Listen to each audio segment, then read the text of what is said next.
Senator from Colorado. Thank you, Mr. President. Is the Senate in a quorum call? We are not in a quorum call. Thank you, Mr. President. I wanted to come down here tonight to talk a little bit about the bill that we have in front of us this weekend, the Inflation Reduction Act. I've been in the Senate for 13 years, and I think this is one of the most important pieces of legislation that we've ever considered. And let me just say also, Presiding Officer and I have been here for a long time, and there have been weeks and weeks and weeks, months, years that have gone by here when it felt like we weren't getting anything done. And what an amazing moment to be here when we got a bipartisan infrastructure bill that we passed, the biggest investment in our infrastructure since Eisenhower was president. We passed the first bipartisan bill to overcome the NRA just a few weeks ago. Last week, we were able to pass the CHIPS Act to bring back semiconductors to the United States of America, and the PACT Act, the Veterans Bill last night. And today, we're here to talk about the Inflation Reduction Act. I mean, it's quite an amazing moment in our democracy, and I think in the country's history. And this is not the subject of my speech tonight, but I want to say with the presiding officer on the floor that I think there might be a reason to think that we're at a moment in our country's history when we're actually ready, finally, to turn the page on the trickle-down economics that have created such an unfair economy for so many families and so many young people in this country, and create once again in the United States an economy that when it grows for everybody, not just the people at the very top. And this bill fits into that. The bill on infrastructure fits into that. The bill on the semiconductors fits into that as well. And if you look at the agenda Washington has pursued for the last 40 years or so, it's pretty simple. Let the big corporations do whatever they want and call it freedom. Cut investments in working families and in our future. And instead of grappling with the income inequality that we have, and instead of grappling with the lack of economic mobility that we have, cut taxes for the wealthiest people in the country, cut taxes for the largest corporations in the country, hoping that those tax cuts somehow will magically trickle down to everyone else and pay for themselves. That has never happened. Here's what happened instead. 40 years of an economy that's worked really well for the wealthiest people and corporations, but hasn't worked very well for anybody else. An economy with income inequality higher than at any time since the 1920s, where, Mr. President, the top 0.1% of Americans, a mere 160,000 families, hold basically the same amount of wealth as the bottom 90% of Americans, nearly 145 million families. 160,000 families, the top 0.1%, holding as much wealth as the bottom 90%. 9 out of 10 Americans, nearly 145 million families. Where kids, I'm sad to say this in front of the pages that are here tonight, have a 50-50 shot of earning more than their parents, when that number used to be 90%. That charges families more for their health care than any other industrialized country in the world, that forces seniors in this country, and only in this country, to cut their pills in half or skip prescriptions or decide whether they're going to be able to eat or take their medicine, that shackled to a global fossil fuel market dictated by tyrants like Vladimir Putin, despite our abundant resources at home and despite the urgent threat from climate change. That is the legacy of the past 40 years of trickle-down economics. And as I've said many, many times on this floor, we can't survive another 40 years like the last 40 years and expect to hold on to this democracy. I don't think we can survive another 10 years like this and expect to hold on to this democracy with this failed agenda. Working families can't sustain it. And our democracy can't withstand it, because when people feel like they've lost a sense of opportunity for themselves and for their families, no matter how hard they work. That's when, throughout human history, somebody shows up, some self-interested politician shows up and says, I alone can fix it. You don't need a democracy. You don't need the rule of law. You should expect your public sector and your private sector to be hopelessly corrupt. And you're a sucker if you don't believe that, because people are going to take advantage of you. We need a new agenda for America, Mr. President. And I'm pleased to say that we're closer, I think, tonight, this weekend, than we have been in a long time to pursuing one. It started with the American Rescue Plan. It continued, as I said earlier, with the bipartisan infrastructure law we passed this year to rebuild our country, and the bipartisan innovation bill that we passed last week to help us compete with China and bring thousands of good-paying jobs back home. And now I hope we're close to passing the next part, the Inflation Reduction Act. This bill will lower costs for millions of families at the pharmacy, at the pump, and on their monthly energy bills and insurance premiums. It will do more. It will do more to achieve energy independence and fight climate change than anything that we have ever done. Than anything that we have ever done as a nation. And unlike the Trump tax cuts for the wealthiest Americans, which added $1.9 trillion to the debt, notwithstanding the arguments that we've heard going back to Ronald Reagan, the fake, false arguments that we've heard going back to Ronald Reagan, that these tax cuts will pay for themselves. Once again, of course, they didn't pay for themselves. And unlike that, $1.9 trillion hole blasted into our deficit when unemployment was only at 3.5%. Every cent of that money borrowed just for the privilege of giving tax cuts to the wealthiest Americans. 52% of that bill went to the top 5% of Americans. We borrowed every single cent to do that. That would be no different than when the presiding officer was the mayor of Richmond, Virginia, and he said to the people of Richmond, I've got a really good idea for how we could spend a lot of money, but we're going to have to borrow money to do it. And they said, well, that sounds like a lot of money that you're borrowing. Well, tell us what you're spending it on. Are you using it for our roads and bridges? No. Are you using it for the parks? No. Are you using it for education, for mental health, which we desperately need in this country? Are you using it to transfer the local economy to greener energy? No. What are you using it for, Mr. Mayor? They would say. And the answer is, I am going to borrow this massive amount of money, and I'm going to give it to the two wealthiest neighborhoods in Richmond and hope that it's just going to trickle down to everybody else. That is, I'm not making it up. That is the theory. That is the policy. And that was the theory and the policy when Ronald Reagan was president. That was the theory and the policy when Donald Trump was president. And unlike those bills, every single cent in this bill is paid for. More than that, it cuts the deficit by over $300 billion. If you listen to my Republican colleagues, at least some of them, and the way they complain about this bill, you'd think it was some sort of Bolshevik takeover of the United States of America. And it's ridiculous. I think sometimes they just don't even want the public to know what's in this bill, because what's in this bill is so popular with the American people. Let's start with health care.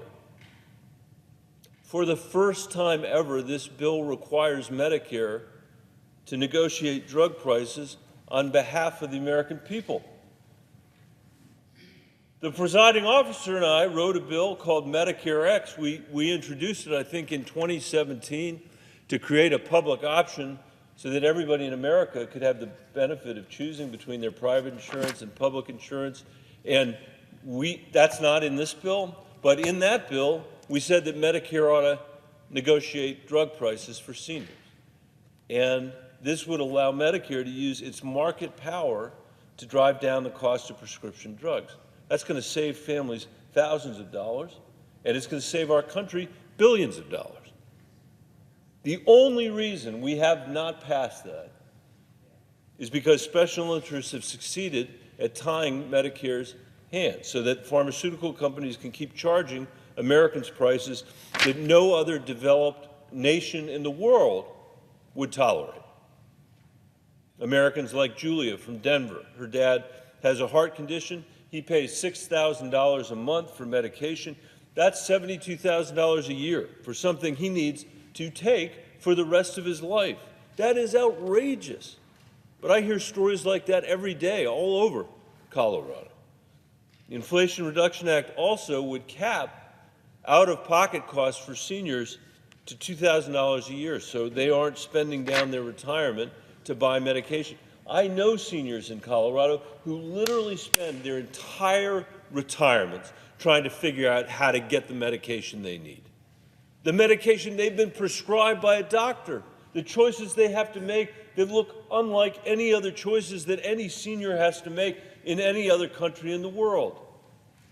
I was with some people in Pueblo recently where one of the people said, I have 3 inhalers, but I can't afford the 3 inhalers, so I can only take one of them at a time, and I'm getting sicker and sicker as a result of that. Another person in the room had worked her entire life at the local newspaper, and she was telling me that she was having to cut her medications in order to make it through economically.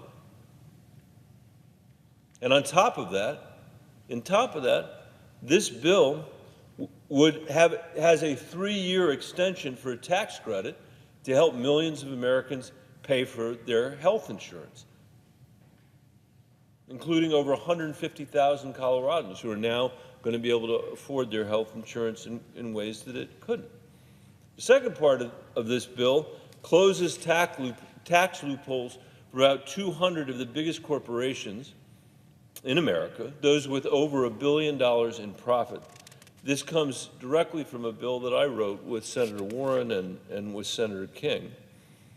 Today, these corporations use armies of lawyers and accountants that no middle-class family has, no working family has, to pay, no small business has, to pay almost nothing in taxes. Last year, Chevron paid an effective rate of 1.8%. Bank of America paid 3.5%. 3.5%. That's after the Trump tax cut the corporate rate and took it down to, I think it was 20%, which, by the way, there was no consensus to do. The consensus was at 25%. And here you have companies paying 1.8%, 3.5% in the case of Bank of America. Amazon paid 6.1%. They might want to fire their CFO because they're paying a little more than the 1.8, the 3.5. AT&T paid negative 4.1%. That means they got money back from the Treasury and tax credit.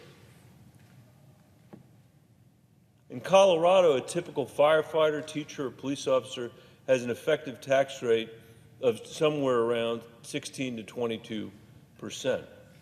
So on the one hand, you've got working Americans paying 20% of their income in an economy that's barely lifted their incomes in 40 years, while billion-dollar corporations are paying virtually nothing. I had a conversation the other day with the Teacher of the Year from Colorado. She's from Glenwood Springs. She said that she wasn't complaining, she just was making an observation. She said that 70 to 80% of her colleagues in the middle school in which she teaches and at the high school in Glenwood Springs have to work 2 and 3 jobs just so they can afford to live in Glenwood Springs. Now, do we think it's all right for her to have to pay 22% of her income in taxes, and the biggest corporations in America that are making more than $1 billion in taxes, in income, don't have to at least pay 15%, much less the 20% gift that Donald Trump gave them, when the number that everybody had basically agreed to was 25%? It's no wonder. I mean, it is no wonder that Americans think this tax code is rigged against them. And we start to fix that problem with this bill. It's not everything that I would have wanted. I think we have a lot more to do to make this tax code fairer, not the least of which is to make permanent the expanded child tax credit that I worked on with Sherrod Brown and Cory Booker, Kamala Harris, and the earned income tax credit that I worked on with Sherrod Brown to give working people the biggest tax cut they had in generations. That's one of the things that's not in this bill that I feel really terrible about. This bill also is limiting something called the carried interest loophole. Most Americans have no idea what that is because 99.99999% of Americans aren't hedge fund managers. They don't benefit from this loophole to lower their tax rate and pay less than their assistants or than their secretaries. That hasn't stopped my Republican colleagues from telling the American public that this bill would tax working people. That's what they're saying. And I guess that's true if by working people they mean hedge fund managers, over half of whom base their business in the Cayman Islands, or billion-dollar corporations. We are increasing their taxes, that's true. But there is nothing in this bill that's raising taxes on American families. Nothing. Nothing. It's amazing to me, people that I meet that simultaneously support the Trump tax cuts for the wealthiest people on the theory of trickle-down economics and are opposed to this bill on the theory that somehow the taxes that we're raising on literally the wealthiest humans in our country and the wealthiest corporations are somehow going to trickle down to people in the workplace. That's never going to happen. It never has happened. The last part of this bill contains energy. And first, I think it's important for us to have some context. It's been nearly 50 years since the 1973 oil crisis spurred America to seek energy independence. It's been more than 30 years since NASA scientist James Hansen urged Congress to fight climate change, I think at a hearing held by my predecessor, Tim Wirth. And until now, we haven't had a plan. We have had no plan to accomplish either. We haven't just stalled. In some cases, we've actually gone backward, Mr. President. At home, right now, our use of coal has increased during the Biden administration.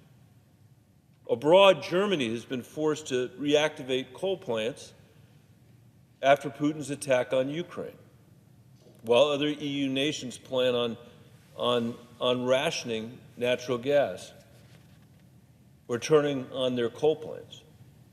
Instead of leading the world with a coherent approach on these issues, Washington has been deadlocked in the same old, tired politics around climate and energy, and as usual, the American people have paid the price. They've paid it at the pump, with incomes that have barely budged in this economy. In Colorado, we've paid for it in homes incinerated by record wildfires, mountain passes washed out by mudslides, fields withering in extreme drought that nobody has seen for 800 years, the Colorado River in crisis,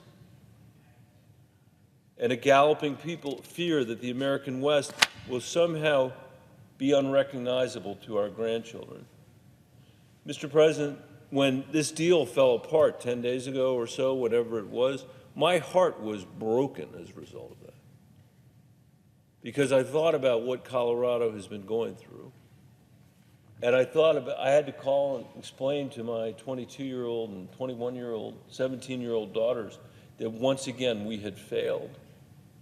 And their sense of disbelief, of incredulity, which, by the way, I think is shared with every single member of their generation in this country, whether they're Democrats or whether they're Republicans or independents, or if they don't even know what political party they're in. How can you not deal with this?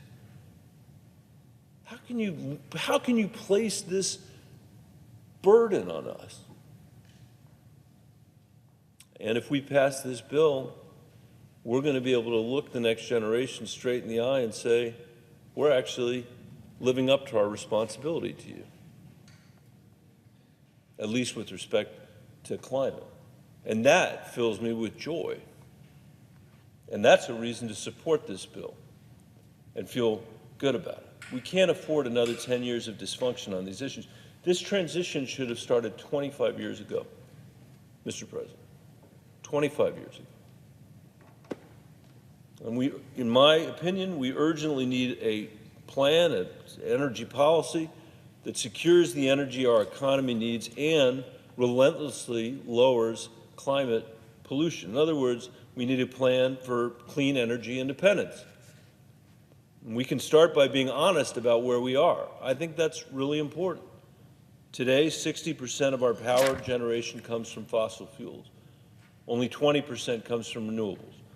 Over 90% of our transportation relies on fossil fuels, and less than 3% uses electricity. Across the economy, 80% of primary energy consumption still comes from fossil fuels. Renewables are just 12%. We've made some progress, but to hit our emissions targets, renewables have to scale from 12% of today to at least 60% by 2050. That's why even under the most ambitious projections, some fossil fuels will likely remain in our energy mix for decades, even through 2050.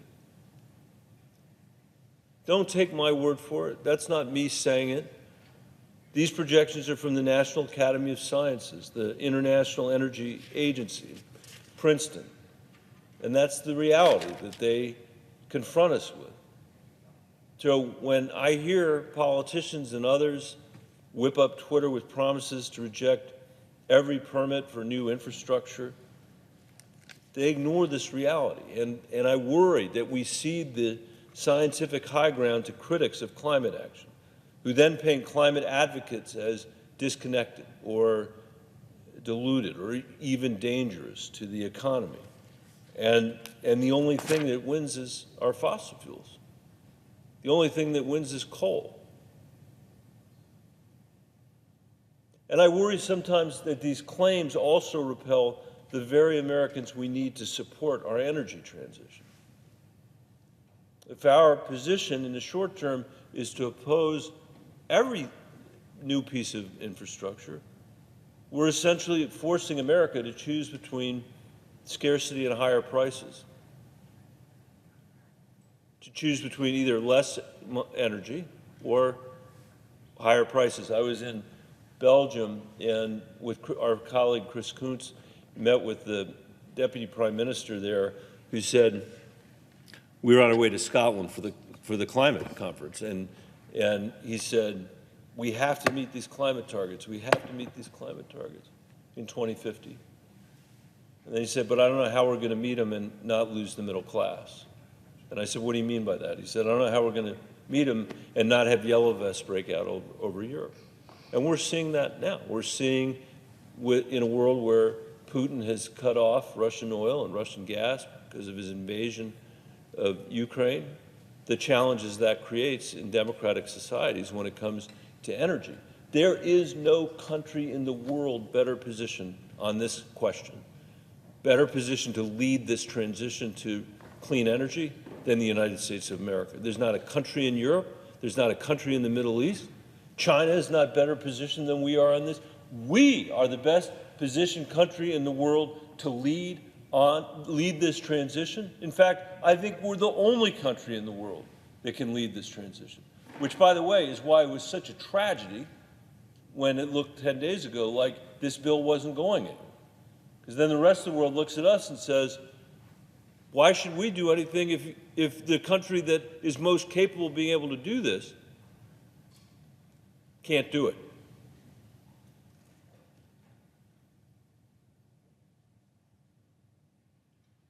And what I want to assure you is that these outcomes of scarcity or higher prices, neither of those outcomes are going to support the broad and durable support that we need to be able to not just pass climate policy, but keep it the law of the land and make sure that it lasts until the next generation of Americans can pick it up from us and say, thank you for putting us in a decent position. We're going to finish the job.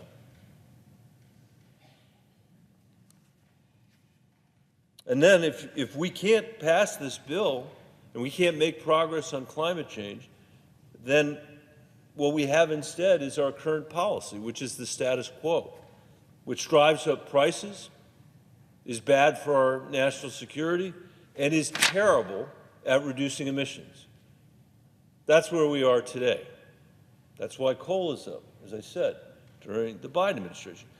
For a successful transition, we've got to smooth the path with domestic energy production now to stabilize prices and bridge our way to a clean energy economy tomorrow. And to do that, we need every tool on the table. This means deploying renewables like wind and solar, which is my state has led in it. And we need to do it at record rates. We need to invest in next-generation technologies, from carbon capture to hydrogen to advanced nuclear. It means we need to recognize the role that natural gas has played in our transition. Over the last 15 years, replacing coal with natural gas has accounted for 60% of our national carbon reductions. And that's really good. But we need to do a lot better because the time is ticking.